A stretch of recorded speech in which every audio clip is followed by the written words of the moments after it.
Seguir para o ponto 3 da nossa ordem do dia, que reside na audiência do Conselho Nacional de Procriação Medicamente Assistida para apresentação de cumprimentos e apresentação do relatório de dados de PMA de 2021, nos termos do disposto do artigo 30, número 3 da Lei 32/2006, de 26 de julho. Passo por agradecer a presença e apresentar os membros da delegação. À minha direita, a doutora Carla Rodrigues, presidente do Conselho Nacional de Procriação Medicamente Assistida, e o professor Carlos Calhar Jorge, conselheiro. Muito bom dia. Vou dar indicação de como é que vamos proceder em termos de tempos de intervenção. Portanto, a entidade tem 10 minutos iniciais para expor a sua intervenção e depois, seguidamente, daremos a palavra aos diversos grupos parlamentares, cada um com 5 minutos, uma única ronda, e no final existirá mais 10 minutos para uma resposta global às questões que forem levantadas. Passo então a palavra à doutora Carla. Muito obrigada, Sra. Vice-Presidente, senhoras e senhores deputados, muito bom dia a todos, muito obrigada por nos concederem esta audição. Nós estamos aqui, eu na qualidade de Presidente, o professor Calhar Jorge é o Vice-Presidente do CNPMA. Nós também estamos, tal como Vossas Excelências, em início de mandato, estamos a iniciar o 4º mandato do CNPMA. Tomamos posse em outubro do ano passado e, portanto, estamos no início do mandato que será de 5 anos. Esta audição, como disse a Sra. Vice-Presidente, no fundo é uma obrigação legal que o Conselho tem de apresentação anual do relatório que elaboramos sobre os dados da produção da procriação medicamente assistida em todos os centros públicos e privados que existem em Portugal. Nós preparamos uma apresentação e gostaríamos de apresentar com detalhe e pormenor esses dados, mas manifestamente é impossível com uma grelha de tempos tão espartana como aquela que esta Comissão Parlamentar de Saúde tem e, portanto, obviamente poderemos chamar a atenção para alguns aspectos mais relevantes e depois reservamos-nos para as respostas àquilo que são as interpelações das senhoras e dos senhores deputados. Eu gostaria apenas de referir neste início de legislatura, cumprimentando a Comissão Parlamentar de Saúde e desejando um bom trabalho ao longo desta legislatura, agradecendo toda a colaboração que sempre temos obtido da Comissão Parlamentar de Saúde e obtivemos em legislaturas anteriores, e agradecer também muito a colaboração de todos os grupos parlamentares, porque o Conselho Nacional de Procriação Medicamente Assistida está a encerrar uma ronda de reuniões com todos os grupos parlamentares. Pedimos para apresentar algumas das nossas preocupações e apresentar também uma proposta de alteração do Estatuto do CNPMA. E temos recebido um excelente feedback de todos os grupos parlamentares que nos receberam e que estão disponíveis para colaborar com o Conselho Nacional de Procriação Medicamente Assistida. Acreditamos que nestas matérias não há, sobretudo no funcionamento do CNPMA, não há divergências de todos os grupos que falamos, não há divergências ideológicas nesta matéria, porque todos entendem que fazemos um trabalho importante e que devemos ter condições para fazer esse trabalho. Em termos da procriação medicamente assistida e no que respeita à acessibilidade das pessoas que sofrem de uma doença e que devem ter acesso aos cuidados no Serviço Nacional de Saúde, creio que aí também não há divergências ideológicas, também há alguma unanimidade na necessidade das pessoas terem esse acesso.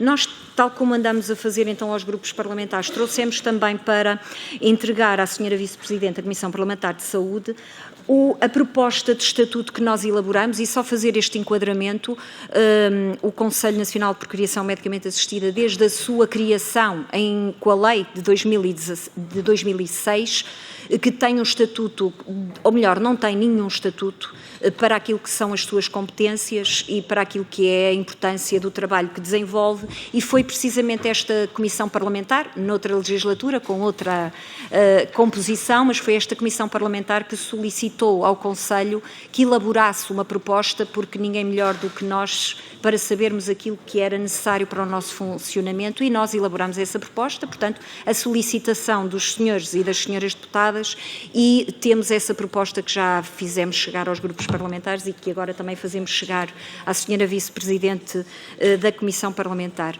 Um dos nossos grandes objetivos para este novo mandato é precisamente esse, é a alteração do Estatuto do Conselho, porque só poderemos continuar a desenvolver aquilo que são as nossas competências se tivermos condições para trabalhar não só o Conselho propriamente dito, mas também o gabinete que presta assessoria ao Conselho, e efetivamente o gabinete trabalha em condições desiguais de todos os outros funcionários desta Casa, condições desiguais e injustas e até ilegais, e portanto temos vindo também a alertar os grupos parlamentares para a necessidade de se rever o estatuto das assessoras do gabinete do CNPMA para que estejam de acordo com a lei e para que tenham o enquadramento contratual compatível com aquilo que é a exigência das funções que desempenham. E, portanto, esse é um grande objetivo para o nosso 5º mandato, e outro objetivo é chamar a atenção dos decisores políticos e também das senhoras e dos senhores deputados para a importância da procriação medicamente assistida em Portugal. Nós temos, de facto, que remover os obstáculos à natalidade desejada. Nós estamos num país envelhecido, estamos num país onde nascem cada vez menos bebés e há casais, há mulheres, e há casais de mulheres, e há casais heterossexuais que sofrem de uma doença, que querem muito ter filhos e que não o podem fazer sem recurso a técnicas de procriação medicamente assistida. Infelizmente, no Serviço Nacional de Saúde, têm dificuldade em aceder a essas técnicas de procriação medicamente assistida, e, portanto, temos que remover esses obstáculos para que estas pessoas que querem constituir família, querem ter filhos, possam constituir família e ter filhos em Portugal. E, portanto, isso é fundamental, que todos assumamos as nossas responsabilidades e removamos estes obstáculos para estas pessoas poderem efetivamente ter acesso aos seus direitos, porque a lei concede-lhe o direito, e a própria Constituição da República Portuguesa também concede o direito para estas pessoas constituírem família e terem acesso a técnicas de procriação medicamente assistida. E, portanto, as dificuldades, nós em Portugal temos 28 centros de procriação medicamente assistida, temos 10 públicos.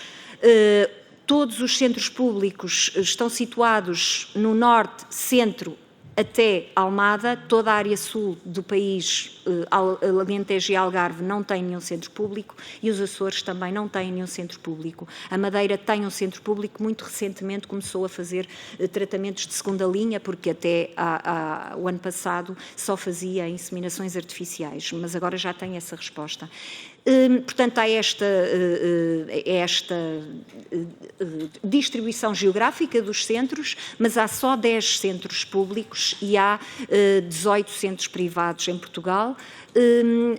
A PMA que se produz em Portugal é de elevada qualidade, os nossos profissionais são de elevada qualidade, é o CNPMA que fiscaliza, juntamente com a Inspeção-Geral das Atividades em Saúde, o funcionamento dos centros, porque temos funções de entidade reguladora, somos nós que inspecionamos o funcionamento dos centros e podemos assegurar que a qualidade dos tratamentos de procriação medicamente assistida que se fazem em Portugal são de excelência e ombreiam com os melhores do mundo. Onde é que está o problema? O problema está na capacidade de resposta do Serviço Nacional de Saúde, que é escassa e que já, apesar de terem excelentes profissionais, com muita vontade de trabalhar e de ajudar estes casais e estas pessoas, têm limitação de recursos humanos, físicos, técnicos, equipamentos obsoletos. É preciso um investimento nos centros de PMA do Serviço Nacional de Saúde e é preciso também um investimento nos recursos humanos e nos recursos técnicos dos centros públicos.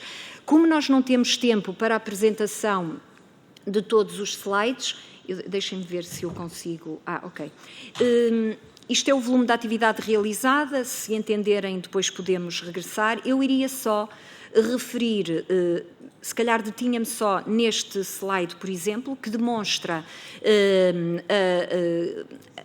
que demonstra de facto que se em 2013 os centros públicos de procriação medicamente assistida eram responsáveis por cerca de metade da produção de procriação medicamente assistida em Portugal, agora são responsáveis por cerca de apenas 30%. Não é que os centros públicos tenham diminuído a sua produção de PMA, o que aconteceu é que os centros privados aumentaram a sua produção de PMA e aumentaram os centros privados em Portugal também nestes últimos anos. E, portanto, nós estamos a ter cada vez mais procura de tratamentos de procriação medicamente assistida, estamos a ter um aumento da produção de tratamentos de procriação medicamente assistida, mas esse aumento está a fazer-se substancialmente e primordialmente no privado, porque o Serviço Nacional de Saúde não tem capacidade para aumentar o seu volume de trabalho e, portanto, o total, a percentagem da produção feita nos centros públicos de PMA está a decrescer, como este gráfico indica, precisamente em comparação com os centros públicos,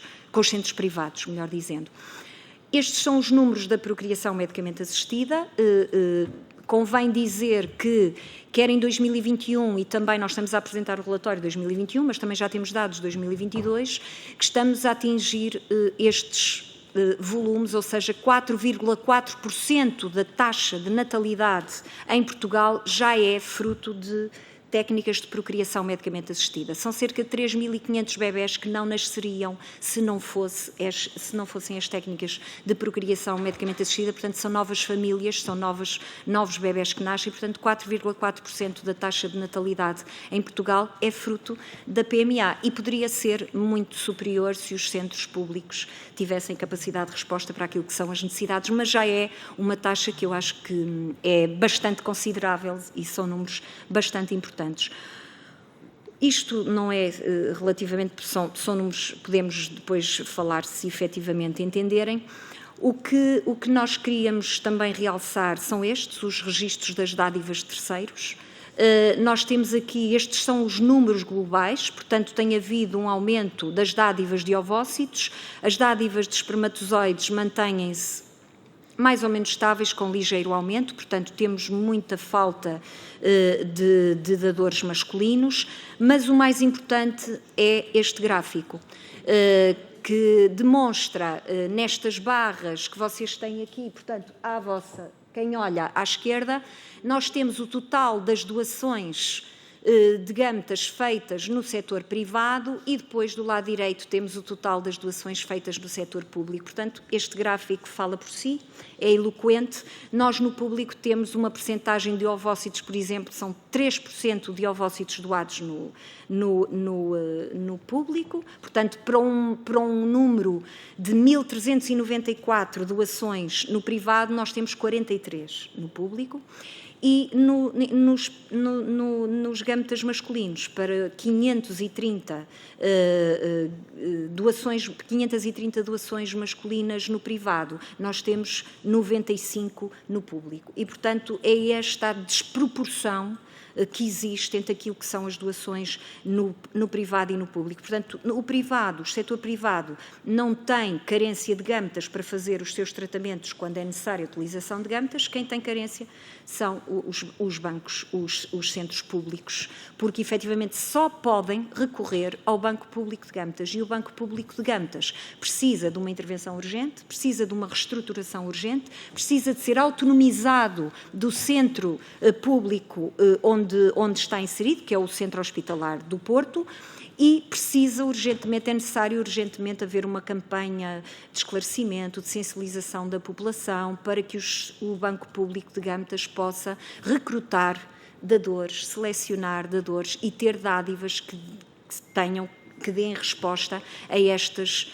listas de espera enormíssimas que existem. E podemos avançar que o Banco Público de Gametas, neste momento, está a responder a pedidos de gametas masculinos de janeiro de 2021, ou seja, 3 anos e meio de espera, e a gametas femininos de março de 2021. Portanto, também praticamente 3 anos e meio de espera. Portanto, são pessoas, são famílias que sofrem de uma doença de infertilidade, que não podem avançar com os seus tratamentos sem gametas doados e que estão há 3 anos e meio à espera para terem uma resposta e para constituírem uma família, e isto a nós parece-nos que merece uma intervenção urgentíssima por parte dos decisores políticos, e já estou a perceber que a senhora Vice-Presidente já quer avançar para as perguntas dos senhores deputados.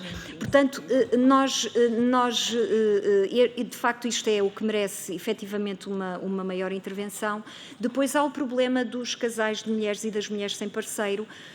Em 2016, a Assembleia da República decidiu alargar o acesso a tratamentos de PMA às mulheres sem parceiro e aos casais de mulheres, e realmente isso está na lei, mas na prática as mulheres e os casais de mulheres só têm acesso se recorrerem ao setor privado, porque o público não tem capacidade de resposta, porque as mulheres e os casais de mulheres não fazem tratamentos sem gametas doados, e se não há gametas doados, elas não podem fazer tratamento, e portanto só as mulheres e os casais de mulheres que têm condições financeiras para recorrerem ao setor privado é que podem ter acesso. Portanto, nós temos uma lei, mas na prática essa lei não se aplica e o Serviço Nacional de Saúde não consegue dar resposta. Isto são os números, o professor Calhar Jorge pode explicar melhor estes dados. Desculpa por interromper. Talvez podemos depois, se houver interesse, o professor pode escalpelizar melhor estes números. Podemos estender um bocadinho a ronda final e a intervenção final, se houver necessidade. Muito obrigada por estes esclarecimentos iniciais. Vamos dar início agora às rondas entre os grupos parlamentares e cabe ao grupo parlamentar do PSD fazer a sua intervenção. Deputado Miguel Guimarães, faça favor, tem a palavra.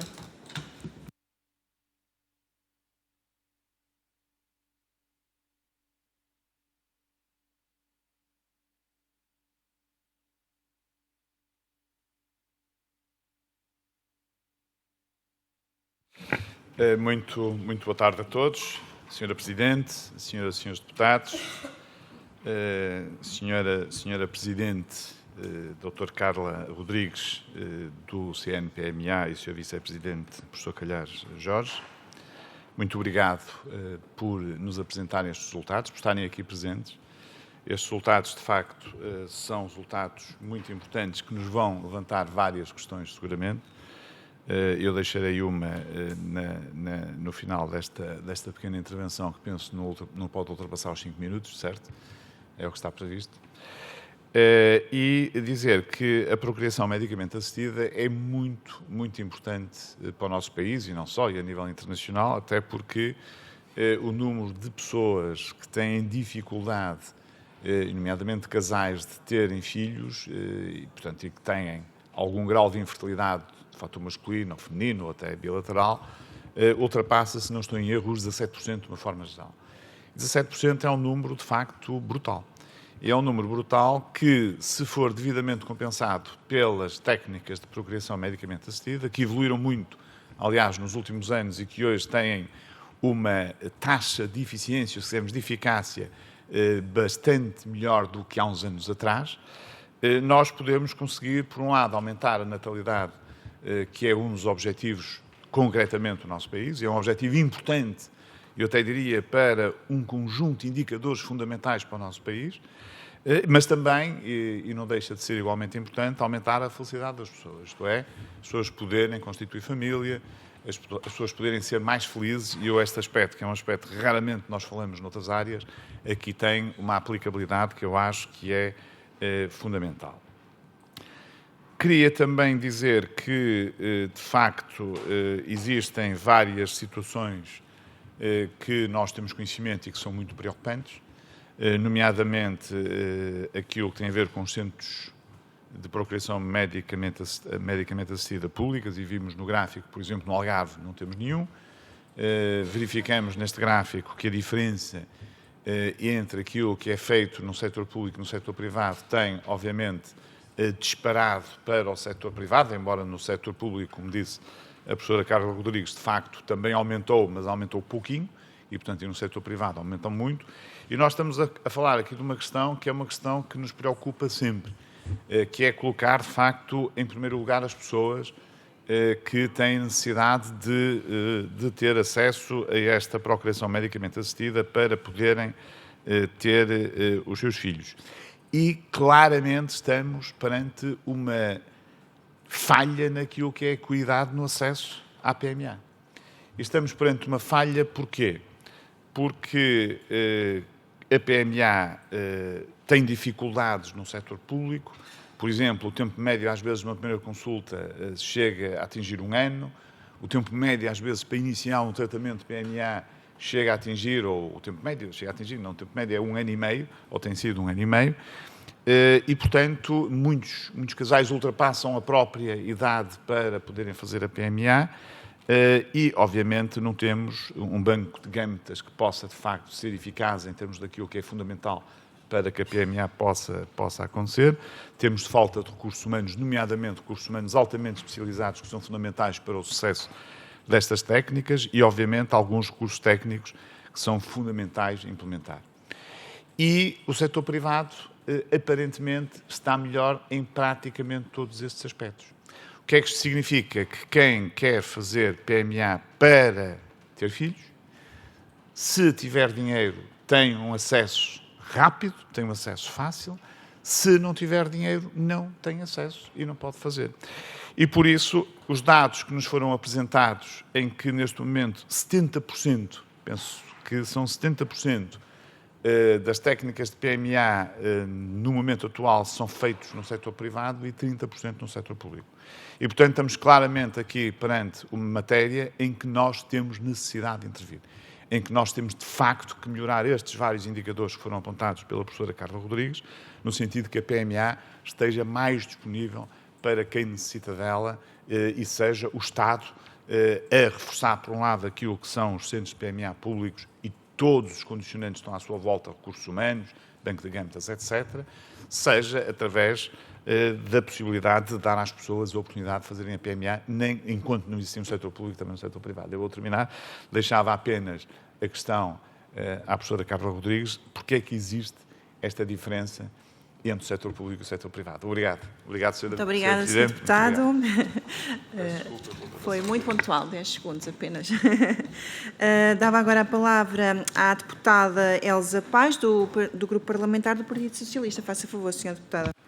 Muito obrigada, Sra. Presidente. Cumprimentar mais uma vez a Srs. e Srs. Deputados e cumprimentar, obviamente, a doutora Carla Rodrigues e o Dr. Calhar Jorge e saudá-los pela excelência do relatório que acabaram de nos apresentar, como aliás é timbre da equipa que integram e que muito ajuda também as nossas reflexões e o desenvolvimento do nosso trabalho. Nós estamos perante uma técnica que concilia 3 dimensões essenciais. Por um lado, a defesa dos direitos humanos, por outro lado, o projeto parental, porque quem não o pode ter, se não houvesse o recurso a esta técnica, ficava frustrado e, portanto, a promoção da felicidade, que também é muito importante no Estado de Direito, ficava prejudicada e, por outro lado, por questões demográficas. Como sabemos, tudo que possa contribuir para o reforço e o aumento da natalidade é bem-vindo. O PS sempre esteve na linha da frente de todos estes projetos legislativos, desde 2007, com a aprovação da primeira lei, até 2016, com o alargamento, que podem ter dificuldades as aplicações da lei, mas se não houver leis, também não há dificuldades e, portanto, o problema ainda é maior. Até 2021, com a inseminação pós-mortem, que também tem contribuído para que muitas pessoas consigam, nestes contextos, concretizar o seu projeto parental. Relativamente a este relatório, ele é bem claro quando nos dá conta dos ciclos de tratamento, sobretudo do ano 2021, depois acrescentaram nos dados que nos trouxeram, e bem, 2022, e eu perguntaria porque o relatório se reporta apenas a 2021, este delay, não é, de 3 anos, é o normal, também não acompanhei a última legislatura, é o normal ou foi, neste caso, excepcional devido às questões da Covid, que eventualmente precisaram de um tratamento muito específico. Mas não posso deixar de registar com agrado o facto de haver 4,1% de crianças que nascem ao abrigo da procriação medicamente assistida, o que reforça, obviamente, os nossos índices de natalidade. Uma segunda nota, Senhora Presidente da Comissão Nacional, é o estatuto que aqui nos apresentam. Tivemos a oportunidade de ver com atenção o estatuto e acho que ele introduz uma questão de equidade relativamente a outras comissões que existem nesta Assembleia. Uma recentemente eleita, a Presidente de uma, da KICR, da Comissão para a Igualdade e contra a Discriminação Racial, que é em tudo muito parecido com o estatuto que agora propõem e foi recentemente eleita nesta comissão. Portanto, há aqui toda uma trajetória, todo um trabalho, todo um histórico que introduz e deve reforçar a justiça desta proposta. E o Partido Socialista, quero dizer aqui, que estamos disponíveis para olhar para a proposta, para ver pontos de reflexão convosco e para acompanhar a vossa pretensão nesta matéria, porque é uma pretensão justa. Não faz sentido que a Presidente não tenha um enquadramento jurídico e também não faz sentido que a própria Comissão não tenha um quadro próprio, pessoal e permanente, e estatuto jurídico que lhe permita, como a Sra. Presidente também disse na audição que fez connosco, eventualmente até candidaturas a projetos internacionais que muito bem podem colocar o nosso país e fazer até estudos de comparabilidade. Eu não estou bem a ver o meu tempo, Sra. Presidente, já usei 4... Tem um minuto ainda. Pronto, ainda tenho um minuto. A outra preocupação, e vou ser mais rápida agora, e gostava de ouvir a vossa opinião, nós, neste momento, temos uma decisão do Tribunal Constitucional que reconhece a inconstitucionalidade do anonimato. Portanto, não podemos mais ter embriões que sejam anónimos. E, portanto, o Partido Socialista, preocupado com esta questão, aliás, com todos os grupos parlamentares, à exceção do CDS, avançou com um processo legislativo para criar alguma excepcionalidade no sentido de se manterem os embriões durante, no caso dos gametas, 3 e nos embriões durante 5 anos. Este período chegou ao fim e, portanto, vemos-nos confrontados com uma decisão muito difícil. Vamos destruir estes embriões e estes gametas? Não há como contornar a lei. E, eventualmente, com um processo legislativo, que podemos avançar também numa reflexão convosco, dado que este prazo termina em agosto e também os embriões, estão mesmo a terminar, não se destroem de um dia para o outro, portanto estamos disponíveis para ver convosco qual a fórmula legislativa que podemos adotar para impedir, obviamente, a destruição deste material genético, dado que muita gente precisa dele e é uma das mais questões elementares de direitos humanos. Muito obrigada, Sra. Presidente. Agradecer mais uma vez os dados que aqui nos trouxeram e a tolerância. Obrigada, Sra. Deputada. Passo agora a palavra à deputada Sandra Ribeiro, do Grupo Parlamentar do Partido Chega. Faça favor, tem a palavra.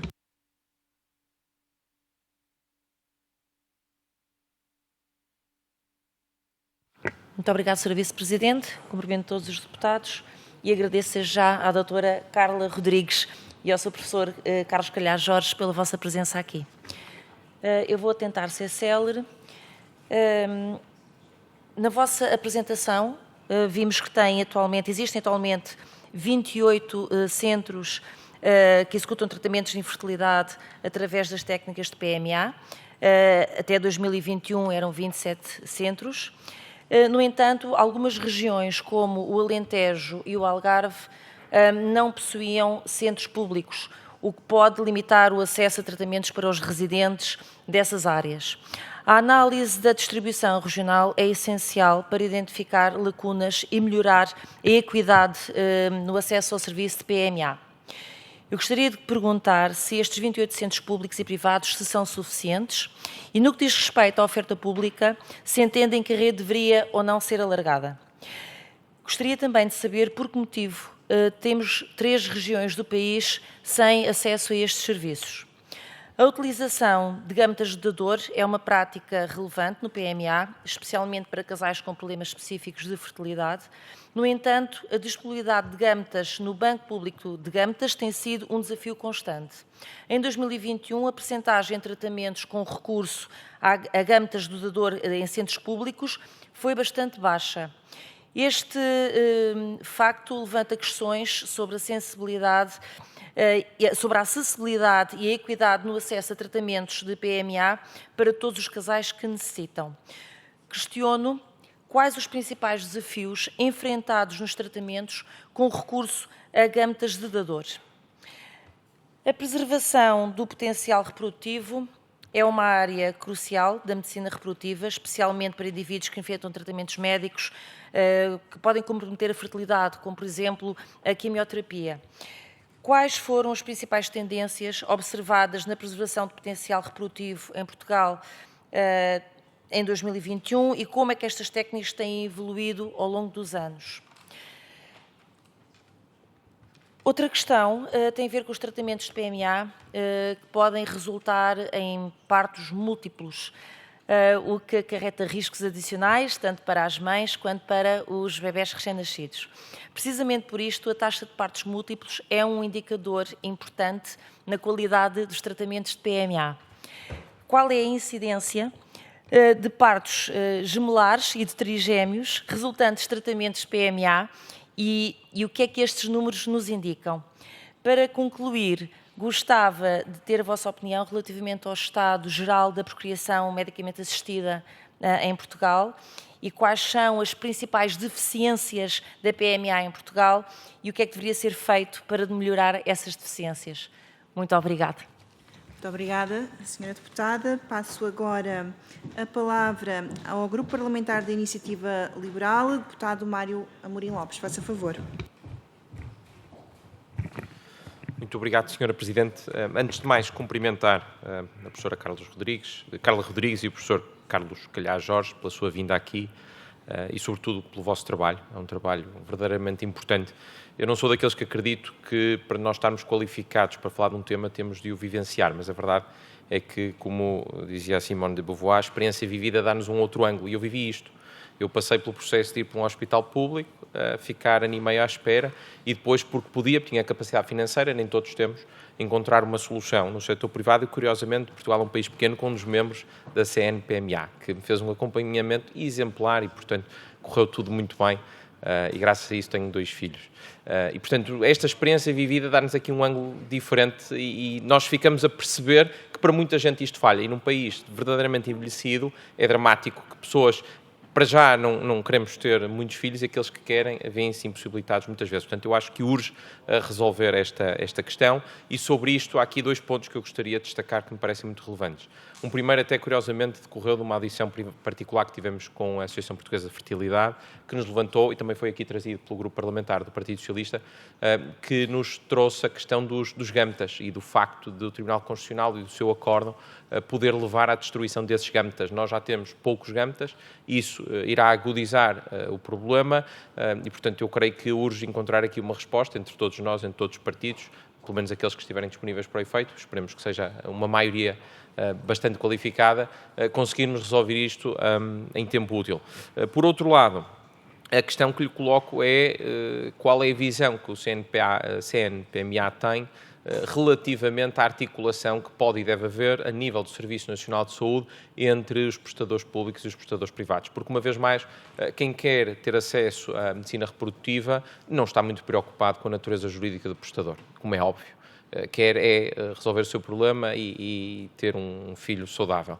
E dado que existe já uma capacidade no setor privado, a questão que coloca é por que não reencaminhar estas pessoas, dado que o setor público não dá resposta em tempo útil e, portanto, incorporar aqui, enfim, os tempos máximos de resposta garantida para que possamos referenciar, reencaminhar para o setor privado que garante essa capacidade. Não há uma questão de financiamento, obviamente toda a gente terá o financiamento assegurado, essa é a natureza do Serviço Nacional de Saúde, não deve nunca ser um impedimento, mas tem acesso à prestação, portanto não fica dependente de serviço público, aliás, não, pode ser prestado serviço público, público. Não fica dependente de prestação pública, que não sabemos quando há de vir. Portanto, gostaria de ouvir qual será a posição relativamente a isso. Eu temo é só que não consiga estar aqui a tempo da resposta, porque temos uma outra audição, numa outra comissão para onde eu tenho de ir, mas seja como for, depois irei revisitar, porque isto é gravado, esta sessão é gravada, e, portanto, iremos depois ouvir com muita atenção a vossa resposta. Muito obrigado. Muito obrigada, Sr. Deputado. Passo agora a palavra à deputada Marisa Matias, do Grupo Parlamentar do Bloco de Esquerda. Faça favor, 5 minutos. Muito obrigada, Sra. Vice-Presidente, Sra. Professora Carla Rodrigues e Sr. Professor Carlos Calhás Jorge, muito obrigada pela vossa presença, pelos dados que nos trazem e também cumprimentá-los pelo excelente trabalho que fazem. Sabem bem que o Bloco de Esquerda tem estado sempre muito empenhado no alargamento da procriação medicamente assistida em Portugal, e que já tivemos vários combates em momentos muito difíceis, como em 2006, 2016 e ainda recentemente no orçamento. No último orçamento fizemos mais uma vez propostas para, não só para a abertura de novos centros em zonas carenciadas, mas também para a contratação de profissionais para os centros existentes e verbas adicionais para poder funcionar os centros já existentes e instalações e equipamentos mais atuais e necessários. E, portanto, podem contar connosco nessa luta, porque há muitos problemas ainda para resolver. Mas eu gostaria de colocar-vos 3 questões muito específicas. A primeira vem no seguimento do que já foi referido pelo Grupo Parlamentar da Iniciativa Liberal e antes do Partido Socialista, que tem a ver com este alerta que foi dado pela Associação Portuguesa de Fertilidade, porque estamos a chegar ao fim do prazo que foi dado no sentido de não destruir todos os gâmetas e embriões que foram cedidos num contexto de anonimidade, do anonimato, peço desculpa, mas em relação às questões que já foram colocadas, queria acrescentar algumas específicas. Se vocês têm ideia, ou seja, se o Conselho Nacional de Procriação Medicamente Assistida tem alguma ideia de quantos embriões ou quantos gâmetas, não sabemos se ainda existem gâmetas ou não, mas pelo menos quantos embriões podem ser destruídos no caso de não conseguirmos alterar esta lei no curto espaço de tempo que temos, mas também perguntar-vos a vossa opinião mais competente nesta matéria, o que é que pensam, o que é que acham, se pudermos apresentar uma proposta de prorrogação dos prazos de transição que estão previstos na lei e, portanto, se isto poderia resolver, pelo menos no curto prazo, este problema. A segunda questão tem a ver com os dados que nos trouxeram. Os dados de 2021 são, infelizmente, como já sabemos, pouco acesso, pouca capacidade de resposta, muito tempo de espera, e sabemos que estes dados são maus não pela pandemia, mas porque, infelizmente, são cronicamente maus nesta área, pelas razões que já apresentaram, e por isso, sobre estes dados maus, este ciclo de dados maus, gostaria de lhes perguntar o que é que aconteceu na sequência do grupo de trabalho que foi constituído por iniciativa do Governo. Esse grupo de trabalho foi constituído muito recentemente, tinha como objetivo fazer propostas para melhorar o acesso à PMA em Portugal e houve várias recomendações, e eu lembro desde logo a otimização da referenciação dos cuidados de saúde primários para os hospitalares, o reforço do investimento nos centros de PMA, enfim, investimento em novos equipamentos. A pergunta é se já houve alguma alteração, o que é que avançou, o que é que não avançou, porque nós temos o diagnóstico feito há muito tempo e está sempre a ser repetido e, portanto, não é necessário fazer mais nenhum diagnóstico. E a última pergunta, muito rapidamente. O Conselho Nacional de Procriação Medicamente Assistida tem repetido que precisa de um novo enquadramento legal, mais recursos e, portanto, a capacidade de responder a todas as competências que têm previstas.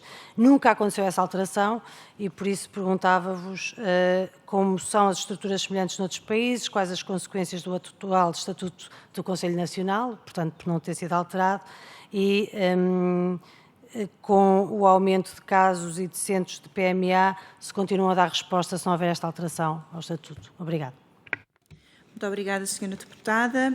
Para finalizar a ronda dos grupos parlamentares, chamo a deputada Paula Santos, do Grupo Parlamentar do Partido Comunista. Faça favor, Sra. Deputada. Muito obrigada, do Partido Comunista Português. Queria cumprimentar a doutora Carla Rodrigues, o doutor Calhar Jorge, agradecer também o conjunto de elementos que partilham aqui connosco sobre a situação da procriação tecnicamente assistida no nosso país. Há um conjunto de elementos que, infelizmente, podemos dizer que não são novidade. O que eu estou a dizer com isto é, de facto, as dificuldades com as quais estamos confrontados no acesso às técnicas de procriação medicamente assistida, quer pelos casais, quer pelas mulheres. Elas estão, de facto, muito identificadas neste conjunto de dados que foram agora aqui partilhados, que não é um problema de hoje. Recordo-me que temos vindo a falar sobre estas dificuldades sempre nestes momentos da apresentação da atividade da PMA no nosso país. São identificados um conjunto de caminhos também, mas não são concretizados. E a verdade é esta. Temos uma legislação que permite o acesso pelos casais e pelas mulheres às técnicas de procriação medicamente assistida, e a verdade é que para muitos está longe de ser uma realidade essa mesma lei. E aquilo que se impõe neste momento, na nossa opinião, é de facto assegurar o investimento, quer do ponto de vista do aumento do número de profissionais, quer também do investimento, naturalmente, na capacidade, nos equipamentos, mas na capacidade de resposta do Serviço Nacional de Saúde, para que se consiga dar a resposta no acesso às técnicas de procriação medicamente assistida.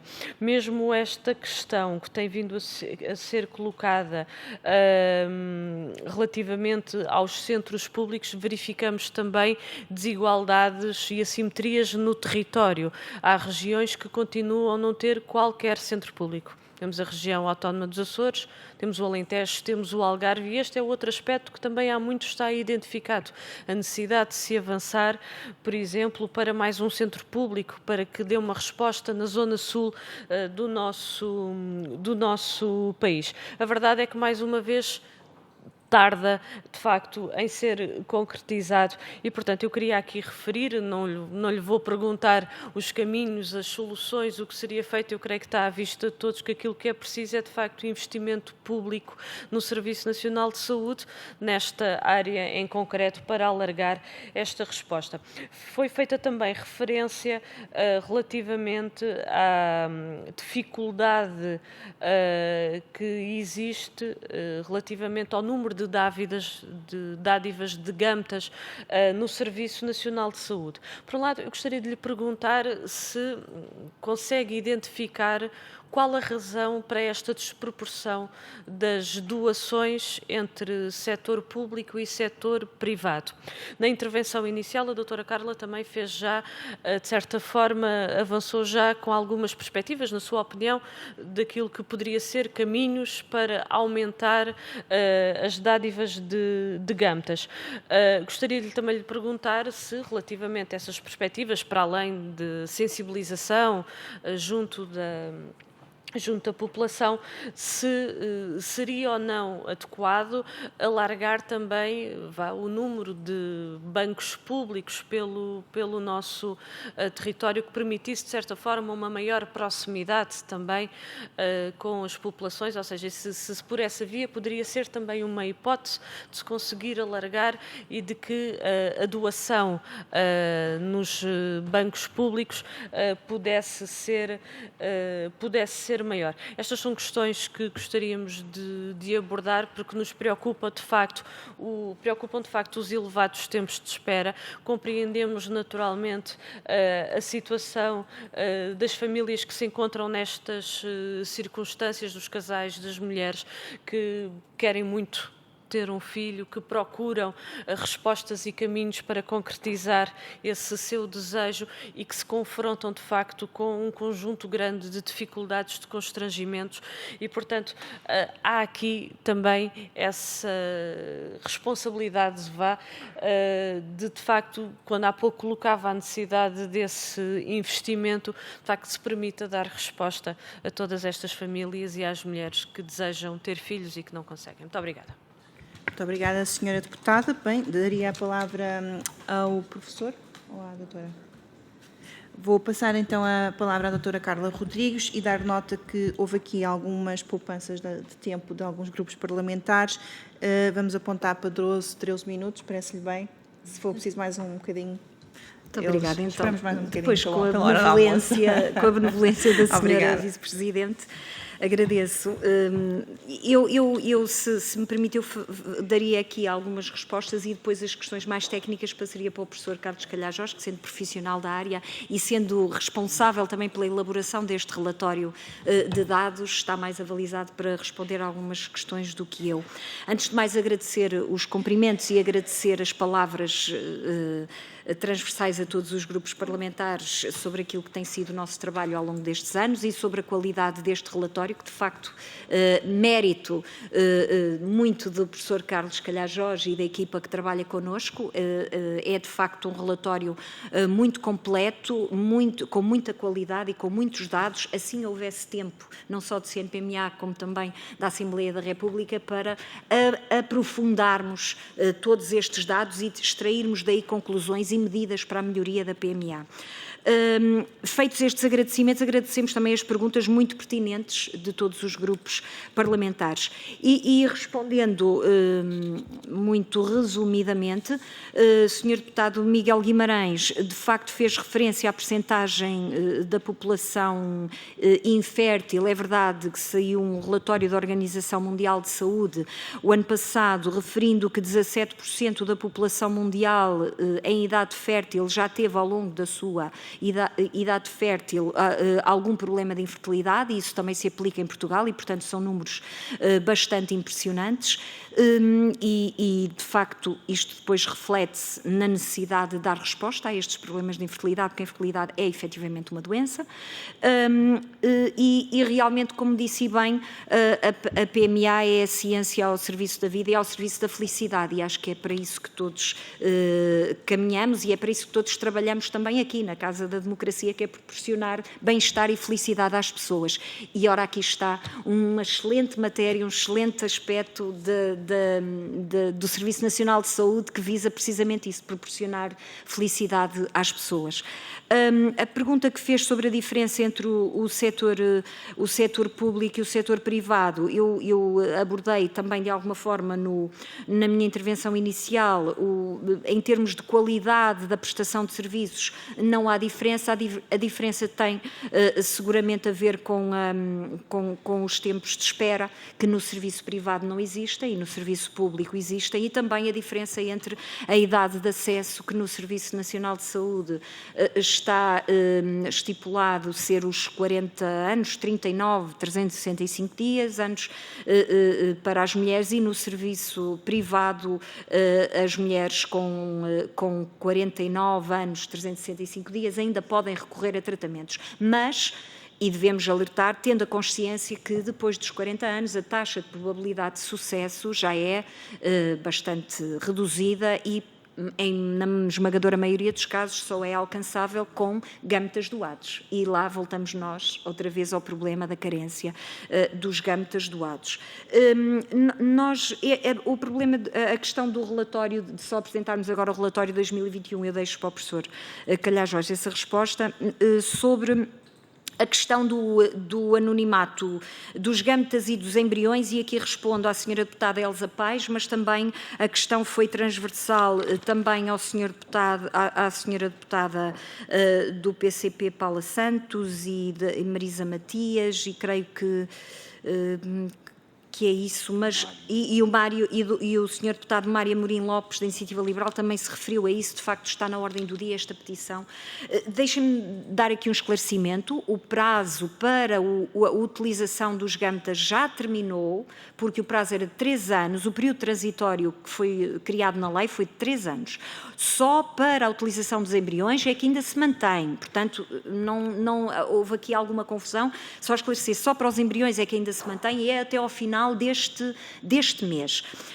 Convém aqui esclarecer que, efetivamente, o Tribunal Constitucional, ao mudar completamente o paradigma que existia na lei portuguesa, nos criou aqui um problema que o CNPMA em colaboração com a Assembleia da República, visámos resolver precisamente com a introdução desta norma transitória da lei, porque a alternativa era, de um momento para o outro, nós não termos qualquer gâmeta em Portugal ou embrião para fazer tratamentos, porque todos eles tinham sido doados no âmbito ao abrigo do anonimato. E, portanto, foi criado este período transitório, foi um trabalho importantíssimo, realizado pelo CNPMA e pela Assembleia da República, para que durante este período pudessem ser utilizados estes gâmetas, ainda que anónimos, e estes embriões ainda que anónimos. E isso ainda pode continuar a ser feito até ao final deste mês.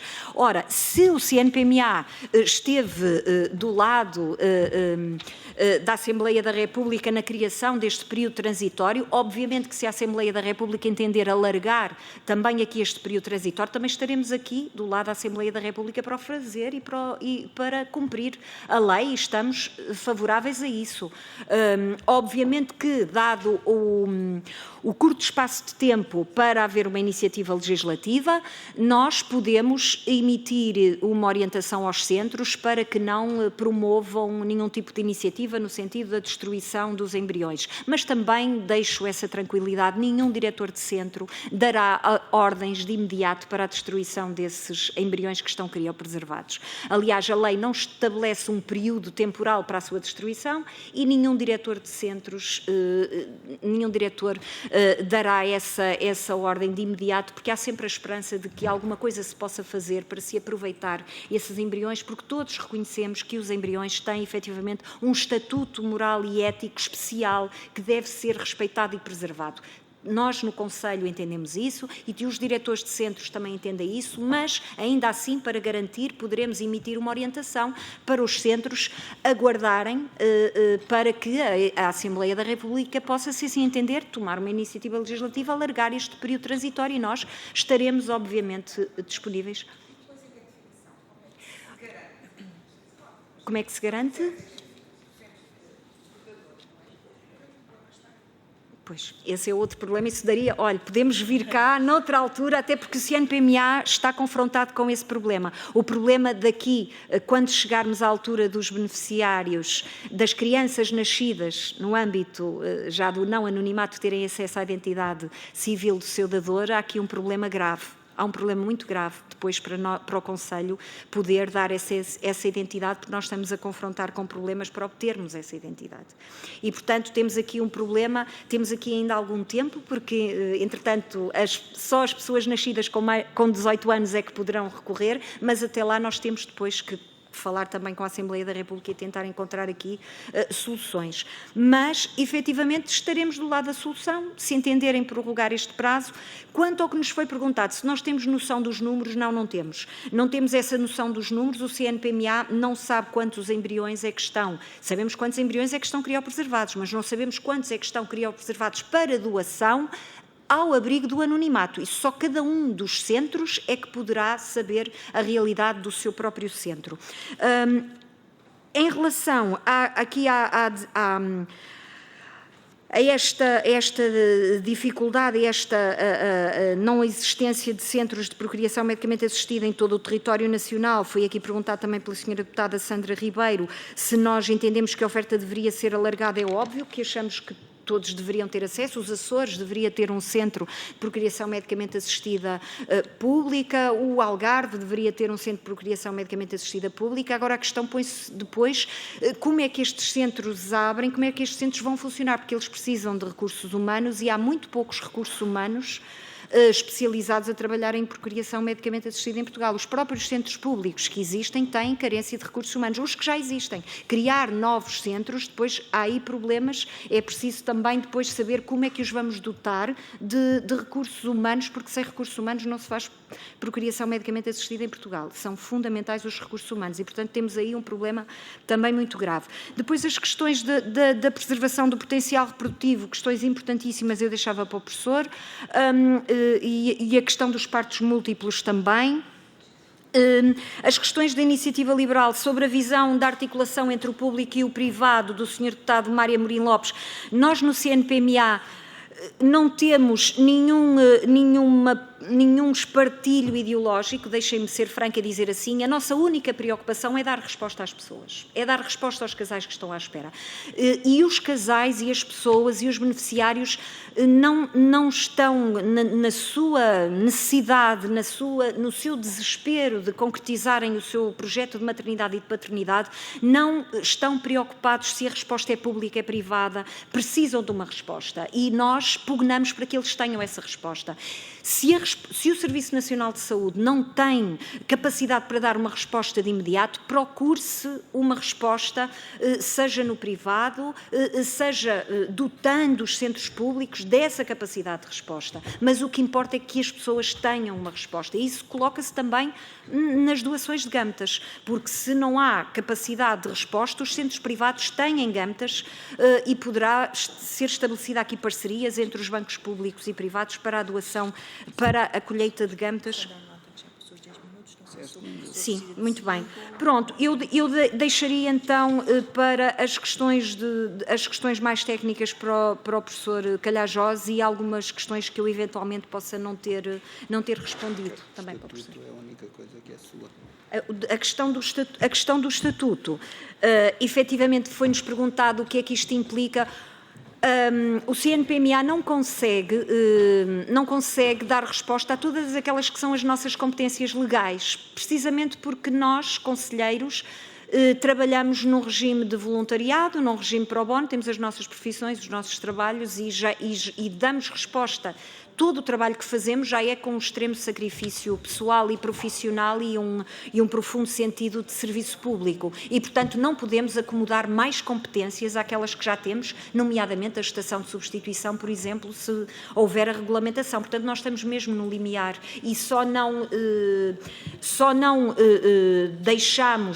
interrompemos, de facto, a nossa prestação de serviço porque, efetivamente, os prejudicados seriam os beneficiários e isso nós não podemos consentir que haja beneficiários em Portugal que não façam os seus tratamentos à espera do trabalho do CNPMA e é isso que nos impele a trabalhar para além daquilo que são as nossas capacidades. Muito obrigada, doutora. Sim. Passava agora a palavra ao professor Carlos Jorge. 5 minutinhos, está bem? Obrigada.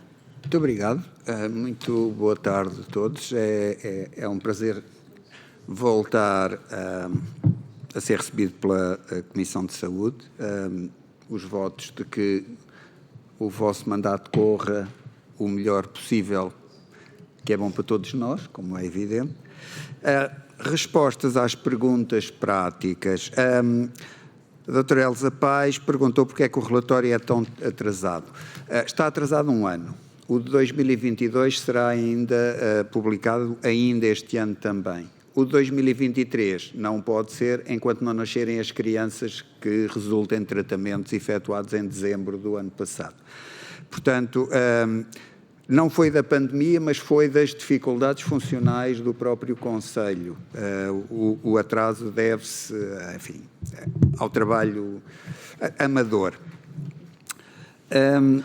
Coisas mais técnicas, há aqui uns slides que poderão responder a algumas questões que a senhora deputada Sandra Ribeiro colocou sobre o potencial reprodutivo, a preservação do potencial reprodutivo por doença oncológica, por doença grave, suficientemente grave, mas não oncológica, e depois na ausência de doença. E estes são, enfim, digamos que os valores correspondentes ao ano 2022. E seguramente que há muito mais doentes que precisarão de recorrer a este tipo de técnicas, mas tem-se progressivamente aumentado o número de tratamentos feitos em pessoas doentes. O enorme aumento que houve na ausência de doença significa criopreservação dos ovócitos, com aquela, enfim, ideia que está muito difundida de que depois, mais tarde, poderão ser utilizados. Isto tem base técnica, porque os resultados, e daí a preocupação em relação às listas de espera, os resultados destas técnicas dependem muito da idade dos ovócitos, da idade das senhoras quando são colhidos os ovócitos. E, portanto, há um movimento de preservação por razões, enfim, eletivas, não médicas, na preservação de ovócitos, e daí aquela barra tão extremada, mas esta técnica ocorre só no setor privado. Portanto, não há recursos públicos que cheguem nem para tratar doentes, muito menos para este tipo de atividade. Em relação aos gêmeos e múltiplos, a curva de evolução ao longo dos anos foi esta, e nós estamos agora muito confortáveis abaixo da média europeia, fruto de evoluções técnicas e de estratégias técnicas que levaram a reduzirem muito o risco de gêmeos, e já não há trigêmeos em Portugal, resultantes destas técnicas. Esporadicamente a inseminação, que é menos controlável, poderá ter um ou outro, ano sim, ano não, mas genericamente estamos muito confortáveis em relação a este aspecto. Depois, outras perguntas técnicas. O que aconteceu ao relatório do grupo de trabalho que a senhora deputada Marisa Matias perguntou, e a minha resposta é: não sei, mas acho que não aconteceu nada, porque o grupo de trabalho em que eu representava o Conselho, com todos os diretores dos centros públicos, elaborou um relatório que eu acho que estava bastante bem equilibrado e não ambicioso nem despropositado, mas nada. Pronto. Do ponto de vista prático, não temos conhecimento de nenhum tipo de repercussão desse trabalho. Em relação à pergunta do deputado Mário Amorim Lopes, eu queria só, com a experiência de ex-diretor de um centro, de dizer que, primeiro, nos Açores, o centro privado tem um acordo com a Secretaria Regional e, portanto, todos os doentes dos Açores são tratados naquele centro. As expensas públicas ou privadas depende da porta de entrada. Mas no continente houve e há legislação, enquadramento legal para centros públicos, quando ultrapassam um ano de tempo de espera, poderem referenciar casais para centros privados, se os casais o desejarem, como é evidente. Na minha experiência, durante muito tempo, houve casais que disseram: se só vou lucrar 3 ou 4 meses para ir para um centro público, fica aqui que já conheço as pessoas e a metodologia.